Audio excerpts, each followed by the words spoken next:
오늘은 행복의 비결이라는 제목을 가지고 마태복음 5장 3절 말씀을 좀 살펴봤으면 좋겠습니다.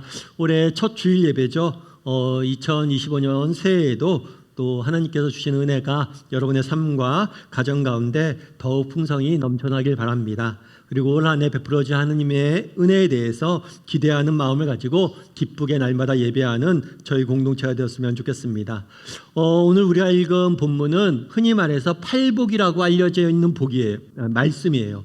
이 땅을 우리가 살아가면서 어떻게 하면 행복하게 살 수 있을까? 그 비결을 예수님께서 가르쳐줬어요.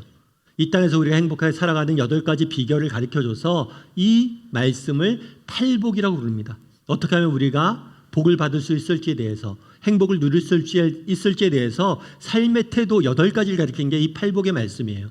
그래서 이 팔복의 말씀에 대해서 좀 살펴보길 원하는데, 특별히 이 팔복의 말씀은 역설의 복이라고도 알려져 있습니다. 역설의 복.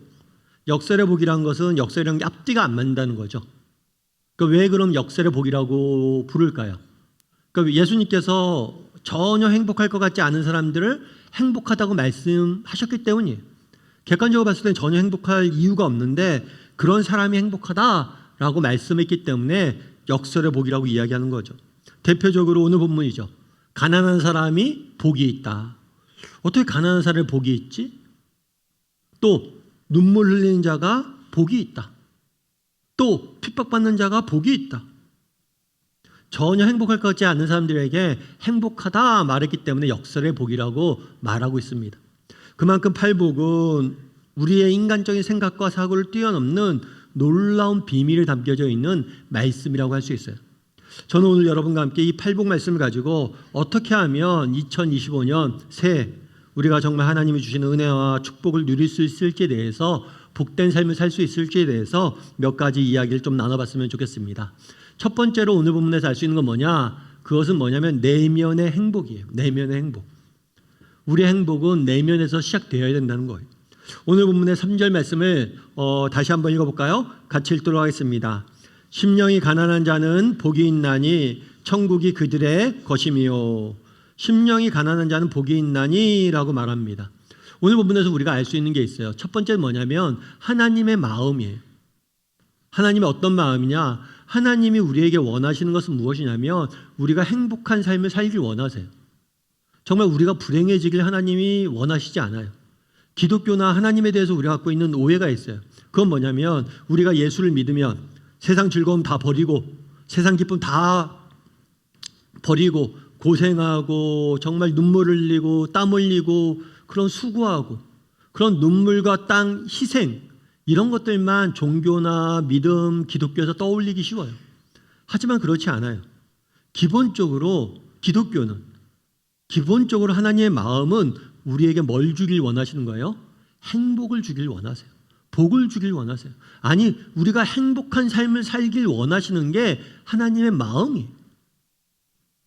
하나님의 마음이 뭐라고요? 우리가 어떻게 사는 게 하나님의 마음이에요? 행복해지는 게. 왜요? 하나님 우리 아버지잖아요. 여러분, 자녀가 고생하길 바라는 부모가 있나요? 우리 자녀 평생 고생하길 바라고 평생 불행해지길 바라는 부모가 있나요? 그런 부모는 없어요. 누구나 자녀가 행복해지길 바라는 게 부모의 마음이에요. 하나님 아버지도 마찬가지란 거예요.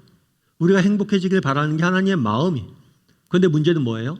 하나님은 우리가 행복해지길 바라는데 우리는 불행하다는 거예요. 그럼 왜 불행할까요? 불행한 이유는 우리가 잘못된 곳에서 행복을 찾기 때문이에요. 그래서 팔복의 말씀을 하신 거예요. 난 너희가 정말 행복하길 원하는데 내가 보니까 너희가 너무나 불행해 보인다. 그럼 너희가 왜 불행하냐? 혹시 너희가 잘못된 곳에서 행복을 찾고 있진 않니? 그래서 너희가 불행한 건 아니니? 라고 말씀하시는 거예요. 그래서 우리가 너희가 정말 행복해지려면 어디서 행복의 원천을 찾아야 되는지 알려주겠다. 이런 사람이 참된 행복한 사람이다. 라고 말한 게 팔복이에요. 그럼 우리는 행복을 어디서 찾아야 할까요? 오늘 본문에 보면 이 복이란 단어가 등장을 해요. 심령이 가난한 자는 복이 있나니 라고 되어 있습니다. 그런데 이 복이란 단어는 좀 재밌는 단어예요. 이 복이란 단어가 그러니까 이 복이란 단어의 어원이 어디냐면 지중해에 보면 키프로스라는 섬이 있어요. 이 섬에서 나온 말이에요. 이 섬 이름, 키프로스라는 이 섬 이름에서 유래된 말이 복이라는 말이에요. 복. 이 섬은 지중해에 있는 섬인데 이 섬은 섬 안에 자원과 광물이 굉장히 풍부합니다. 그래서 생활에 필요한 모든 것을 거의 얻을 수 있어요. 뿐만 아니라 농사나 이런 것도 굉장히 잘 돼요.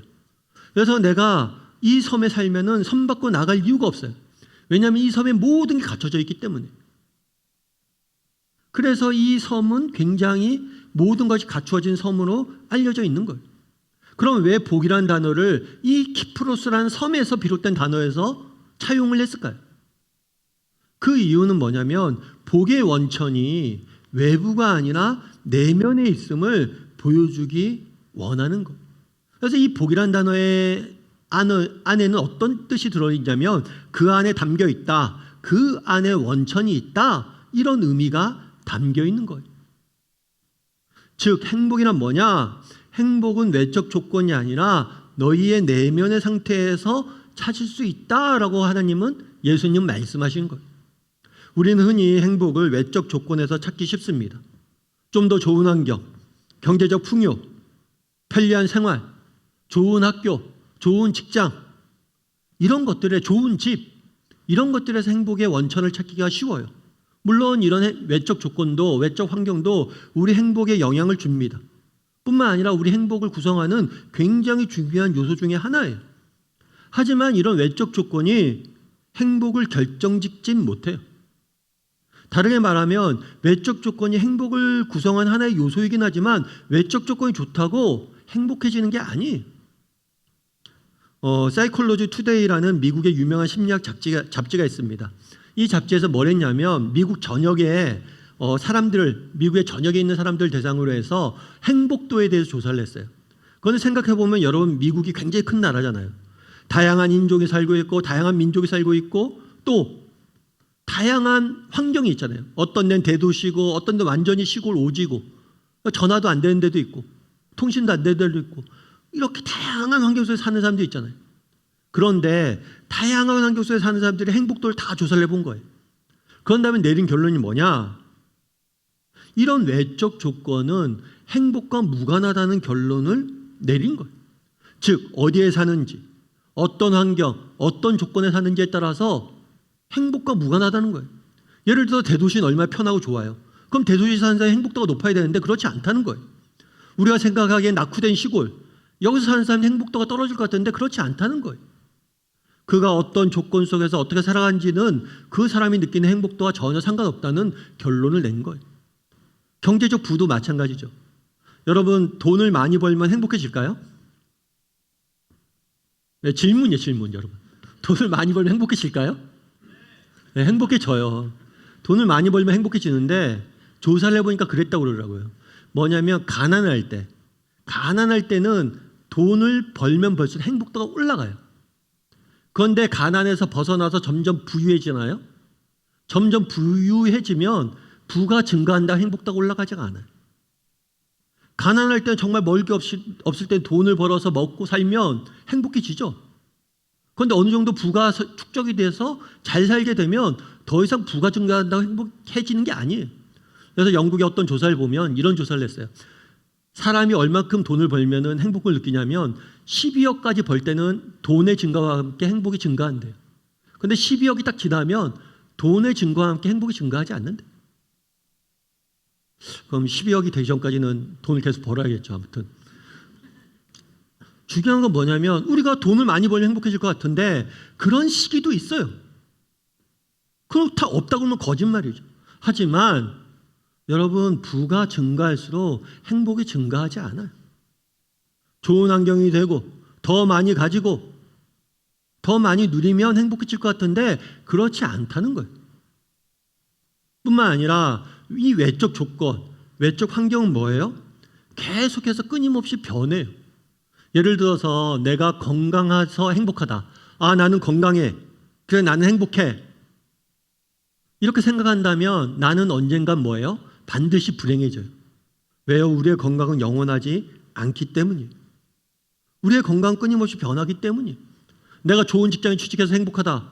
물론 그것도 행복하죠. 그런데 그것은 영원하지 않아요.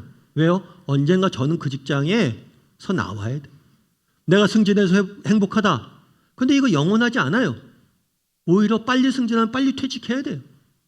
빨리 내려와야 돼요. 우리가 외적 조건과 행복에서 행복을 찾을 수 있습니다. 그렇게 살아가고 있어요. 다들.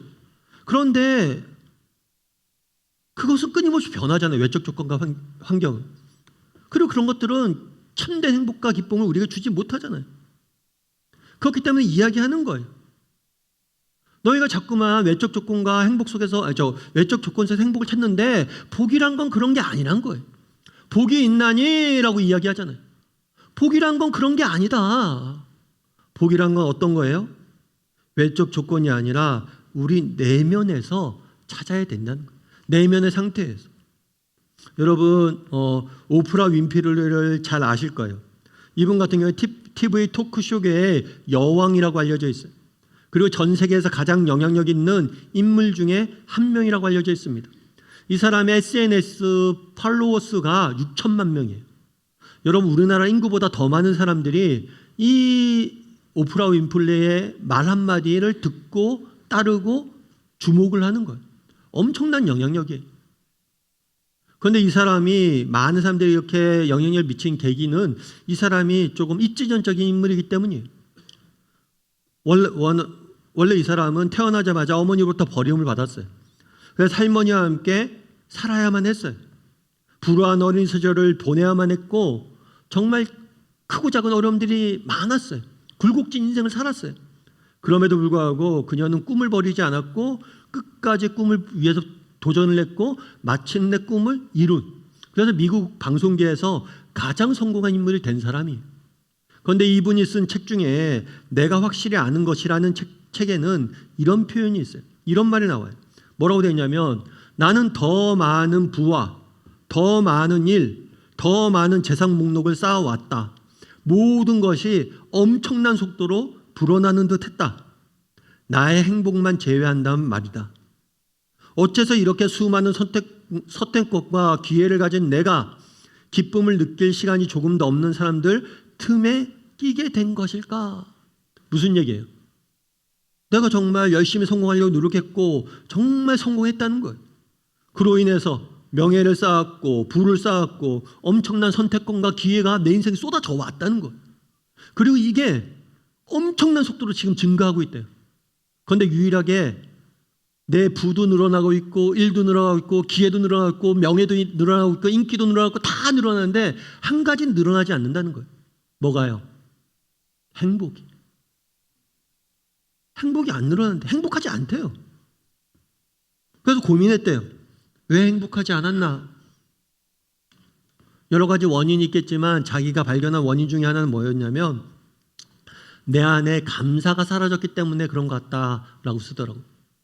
예를 들면 그런 거예요. 초창기에 작은 라디오 방송국에서 일할 때는 정말 매일의 삶이 감사였고 매일의 삶이 기쁨이었고 매일의 삶이 정말 감사하려고 노력했고 순간순간 그러다 보니까 정말 행복했다는 거예요. 그런데 전국적인 스타가 됐는데 지금은 내 마음의 감사가 사라지니까 행복하지가 않다는 거예요. 결국에 무엇을 말하는 거예요? 오늘 성경과 똑같은 이야기를 하는 거예요. 복이 있나니 우리는 외적 조건이 향상되어지고 엄청난 기회와 부와 재산 목록이 쌓이면 행복해질 거라고 생각하지만 그렇지 않다는 거예요. 물론 그런 것들도 중요하지만 정말 내 안에 감사가 사라지니까 행복하지 않았다는 거예요. 결국에 우리 행복은 어디에 있습니까? 정말 외적 조건이 아니라 내면의 상태에 있다는 거예요. 우리도 한번 점검해 봐야 돼요. 나는 외적 조건에서만 행복을 찾는 사람은 아닌가? 좀 더 많이 가지고 좀 더 좋은 조건이 되고 좀 더 누리면 내가 행복해질 거라고 생각하며 살아가고 있진 않은지 점검해 봐야 된다는 거예요. 물론 우리가 그런 부분들에 대해서 무시하면 안 됩니다. 우리 열심히 일해야 돼요. 열심히 일해서 우리 더 좋은 조건을 우리 자녀들에게 물려줘야 됩니다. 우리 열심히 일해야 돼요. 더 많은 부를 생성을 해서 이 사회를 보다 살기 좋은 사회로 만들어야 돼요. 그런데 그런 노력만큼 뭘 해야 돼요? 우리의 내면의 성숙을 위해서 노력해야 돼요. 작년보다 더 많은 돈을 벌기 위해서 노력합니까? 더 좋은 직장을 다니기 위해 노력합니까? 더 좋은 회사를 이루기 위해서 노력합니까? 그만큼 내 내면을 가꾸기 위해서 노력하라는 거예요. 그래, 작년보다 올해 더 감사해야지. 그래, 작년보다 올해 더 사랑해야지. 그래, 작년보다 더 올해 기쁜 마음을 품으려고 노력해야지. 정말 마음을 가꾸기 위해서 노력할 줄 알아야 된다는 거예요. 그래서 이야기하는 거예요. 복이 있나니 누가 복이 있는 사람인지 돌아보자는 거예요. 그리고 8가지가 전부 다 마음의 상태에 대한 이야기예요. 너희가 어떤 마음을 가져야지 행복해지는지 배우라는 거예요. 바라기는 우리 다음의 식구들이 정말 우리의 마음의 상태를 돌아보고 마음을 가꿀 줄 아는 사람이 되었으면 좋겠어요. 그리고 이 마음을 가꿈으로 정말 하나님이 주시는 행복을 누릴 줄 아는 사람이 되었으면 좋겠습니다. 그래서 올 한 해 특별히 정말 행복이 우리 내면의 상태에 있음을, 우리의 마음속에 있음을 기억하고 마음을 가꿈으로 내면의 행복을 누릴 줄 아는 저나 여러분이 되기를 주님의 이름으로 소원합니다.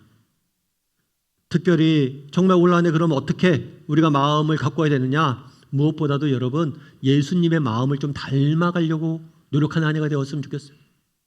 정말 오늘 본문에 이렇게 됐잖아요.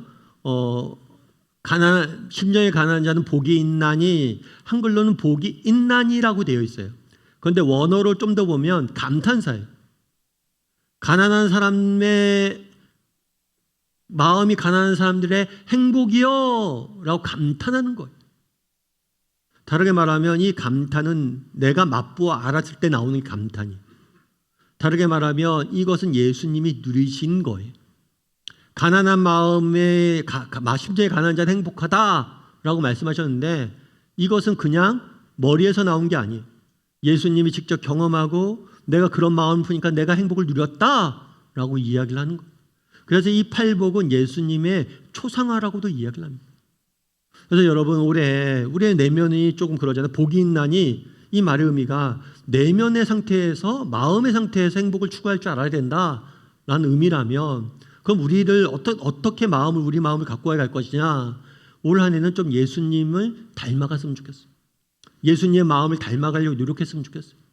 그래서 정말 예수님이 느끼셨던 그 행복과 그 기쁨을 우리도 맛봤으면 좋겠습니다. 그래서 올 한 해 여러분 우리 내면에서 정말 행복을 추구할 줄 아는 저나 여러분이 되기를 주님의 이름으로 소원합니다. 우리 옆 사람에게 이렇게 인사하죠. 행복은 내면에 있습니다. 한 번 더 인사할까요? 내면 행복을 추구합시다. 두 번째로 살펴보길 원하는 것은 빈 마음의 행복이에요. 그럼 우리가 어떤 마음을 가져야 되느냐? 첫 번째는 뭐냐면 빈 마음, 가난한 마음을 가져야 돼요. 우리 3절 말씀을 다시 한번 읽어볼까요? 같이 읽도록 하겠습니다.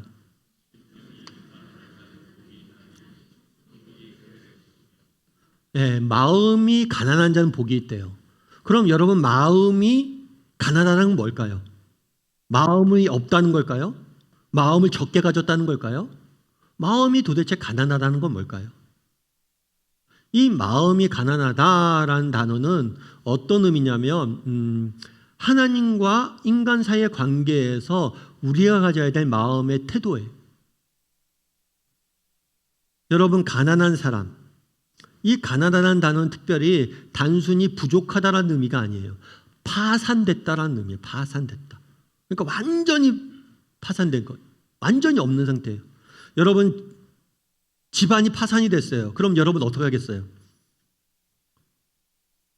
집이 파산이 됐으면 그럼 어떻게 해요? 은행이나 뭐 빌리러 가야 되잖아요. 내가 없을 때 뭘 해요? 우리가 다른 사람의 도움을 구하고 다른 사람을 찾게 돼 있어요. 마찬가지로 하나님과의 관계에서 우리가 파산된 마음을 가져야 된다는 거예요. 그러니까 어떤 마음이냐? 하나님, 저는 너무나 부족합니다. 하나님, 저는 너무나 연약합니다. 하나님, 저는 너무나 할 수 있는 게 아무것도 없습니다. 오직 하나님만이 제게 필요합니다. 오직 하나님만이 할 수 있습니다. 자신의 부족함과 연약함을 인정하고 하나님만을 의지하려는 태도, 이것이 가난한 마음, 이것이 마음이 파산되었다라는 거예요. 여러분 그러면 이런 점에서 여러분은 가난한 마음을 갖고 있습니까? 한번 물어봐야죠. 나는 가난한 마음을 갖고 있는가? 정말 하나님 앞에서 내가 파산된 마음을 갖고 있는가? 왜 우리가 삶이 행복하지 않을까? 내 삶에 왜 기쁨이 사라졌을까? 내 삶이 왜 불행해질까? 혹시 내 안에 가난한 마음이 사라졌기 때문 아닐까? 한번 점검해 볼 필요가 있는 것. 우리가 가끔 범하는 실수 중에 하나는 뭐냐면 모든 문제에 대한 해답을 가지고 있어야 된다고 생각하는 것.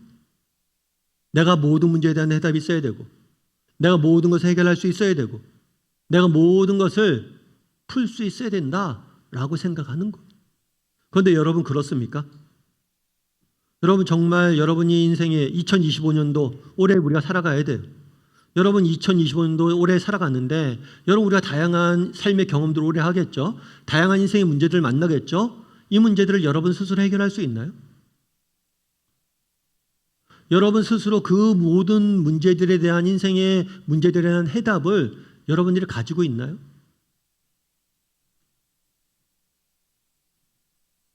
정말 왜 그날에 하나님 예수님이 이야기하는 거예요. 뭐라고 얘기하냐면 마음이 가난한 자는 행복하다. 너희들 제발 좀 가난한 마음을 가져라. 왜 이 말씀을 했을까요?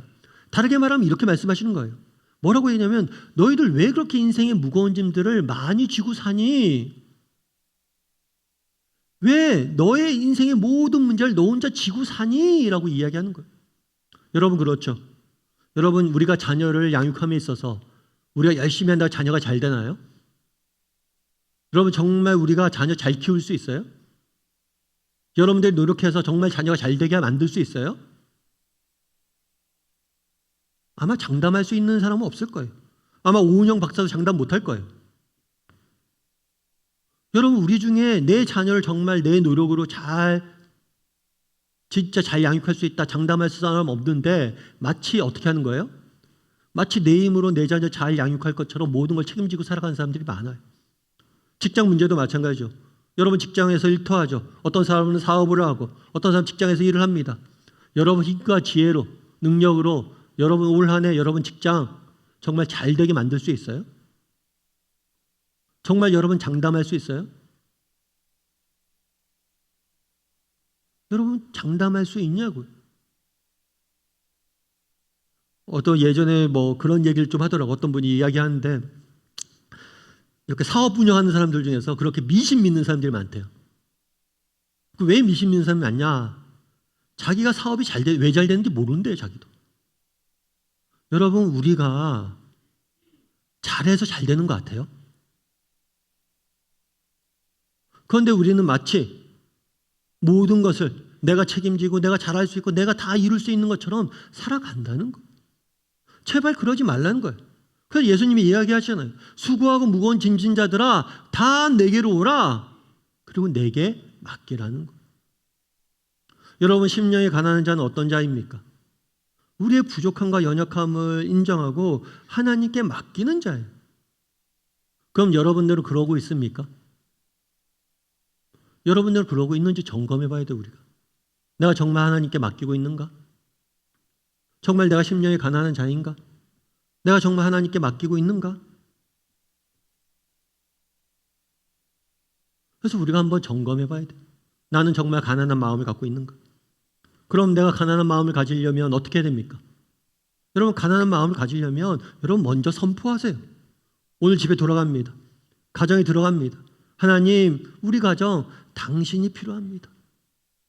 제가 우리 가정을 어떻게 지킬 수 없습니다. 우리는 정말 기도하고 내가 최선을 다할 뿐 하나님이 책임져 줘야 됩니다. 일터도 마찬가지죠. 내가 기도하고 최선을 다해서 일할 뿐 하나님이 책임져 줘야 됩니다. 하나님한테 계속해서 필요하다고 고백하고 하나님께 맡겨야 돼요. 그랬을 때 하나님께서 우리에게 일하시는 거예요. 오늘 본문에 보면 이렇게 되어 있죠. 마음이 가난한 자는 복이 있나니 천국이 저희의 것이다. 마음이 가난한 사람만 천국에 들어갑니까? 여러분 천국이 어떤 곳이에요? 여러분 천국이 어떤 곳이에요? 천국은 하나님 나라고 하나님이 다스리는 곳이에요. 여러분, 가난한 마음이 없으면 하나님이 결코 우리 인생을 다스릴 수 없습니다. 맞죠? 당연하죠. 가난한 마음이 뭡니까? 내가 부족함을 알고 하나님께 맡기는 거죠. 맡기지 않는데 어떻게 하나님이 다스립니까? 여러분, 천국을 맛보고 싶습니까? 내 안에 천국이 임하길 원하십니까? 먼저 가난한 마음을 품어야 돼요. 하나님, 당신이 필요합니다. 당신이 내일 다스려 주십시오 라고 고백해야 돼요. 그래야지만 우리는 천국을 맛볼 수 있는 것. 그래서 심령에 가난한 자는 천국을 소유한다고 말씀하신 이유가 거기에 있는 거예요. 천국은 어떤 곳입니까? 하나님이 다스리는 곳입니다. 천국은 어떤 곳입니까? 참된 기쁨과 평안과 안식이 있는 곳이 천국이에요. 그럼 우리가 왜 천국을 맛보지 못합니까? 하나님을 다스리지 못하기 때문에, 하나님이 다스리지 않기 때문에 천국을 맛보지 못하는 거예요. 왜 우리가 기쁨과 평안과 안식을 잃어버리고 불행 속에, 염려와 걱정 속에 살고 있습니까? 하나님이 우리를 다스리지 못했기 때문에, 천국이 내 마음에 임하지 못했기 때문이에요. 그럼 왜 천국이 임하지 못했습니까? 우리가 가난한 마음을 안 품었기 때문이에요. 여러분, 돌아보세요. 정말 나는 가난한 마음이 있는가? 정말 하나님 당신밖에 없습니다. 하나님 없으면 안 됩니다 라고 이렇게 고백하는 사람인가? 매 삶의 순간에, 매 삶의 영역 속에서. 바라기는 우리 다음의 식구들이 정말 이 가난한 자가 누리는 천국의 행복을 느꼈으면 좋겠어요. 하나님, 당신이 내게 필요합니다 고백할 줄 알고, 또 그런 가난한 사람들의 마음속에 임하는 하나님 나라, 천국의 행복, 그것을 누릴 줄 아는 저나 여러분이 되기를 주님의 이름으로 소원합니다. 여러분, 디트리트 보네포라는 목사님이 계세요. 이 목사님 같은 경우에는 독일 목사님이세요. 2차 세계대전 당시에 나치에 반대해서 항거했던 몇 안 되는 독일인 목사님이에요. 그 당시 나치가 전 유럽을 휩쓸었잖아요. 나치의 광기가. 나치에 대항했던 다른 나라 사람들은 많아요. 그런데 독일인인데 나치에 대항했던 사람들은 많지가 않아요. 그런데 그렇게 나치에 대항을 했던 인물이에요. 결국에 히틀러 암살 음모를 꾸몄다는 혐의로 감옥에서 생애를 마감해야만 했습니다. 그런데 이 목사님이 쓴 글에 보면 이런 이야기가 나와요. 어떤 이야기가 나오냐면, 위기의 때마다 하나님께서 우리에게 필요한 만큼 능력을 주실 것이라고 믿는다. 하지만 그 능력을 미리 주시지 않는데, 그래야 우리 자신을 믿지 않고 오직 그분만을 의지하기 때문이다. 이런 그분의 깊은 뜻을 믿을 때 우리는 미래에 대한 모든 불안을 극복할 수 있다. 무슨 얘기예요? 그분이, 하나님께서 우리에게 능력을 미리 주지 않는데요. 왜 능력을 미리 주지 않을까요? 그러면 하나님을 믿지 않고 누굴 믿어요? 우리 자신. 다르게 말하면 가난한 마음을 못 품는다는 거예요. 우리가 가난한 마음을 품게 하기 위해서 미리 주지 않는다는 거예요. 그런데 우리가 가난한 마음을 품을 때 하나님께서 필요할 때마다 필요한 능력을 주실 거예요. 그걸 확신한다는 거예요. 그리고 이 사실을 확신했을 때 우리는 뭐로부터? 미래에 대한 모든 불안으로부터 우리는 이길 수 있다라고 말하는 거예요. 그래서 자기가 감옥에 있지만 자기는 평안을 누린다. 내일 당장 어떻게 될지 모르지만 나는 결코 두려워하지 않는다는 거예요. 여러분, 그날에 예수님은 이야기합니다. 가난한 자는 복이 있다. 올 한 해 우리 사랑하는 성도님들이 가난한 마음을 좀 품었으면 좋겠어요. 가난은 뭐냐? 파산이에요, 파산. 하나님, 당신이 없으면 전 안 됩니다. 저는 쫄딱 망했습니다. 당신만이 제 유일한 도움이십니다. 고백할 수 있었으면 좋겠어요. 고백하고 정말 하나님, 당신이 필요합니다. 제 삶 가운데 일하여 주십시오 라고 날마다 고백할 줄 알았으면 좋겠어요. 그랬을 때 하나님께서 우리 삶 가운데 일하실 거예요. 우리 삶 가운데 천국을 허락하실 거예요. 그래서 날마다 정말 가난한 마음을 가지고 하나님 앞에 당신이 필요하다 고백할 줄 아는 저나 여러분이 되기를 주님의 이름으로 소원합니다.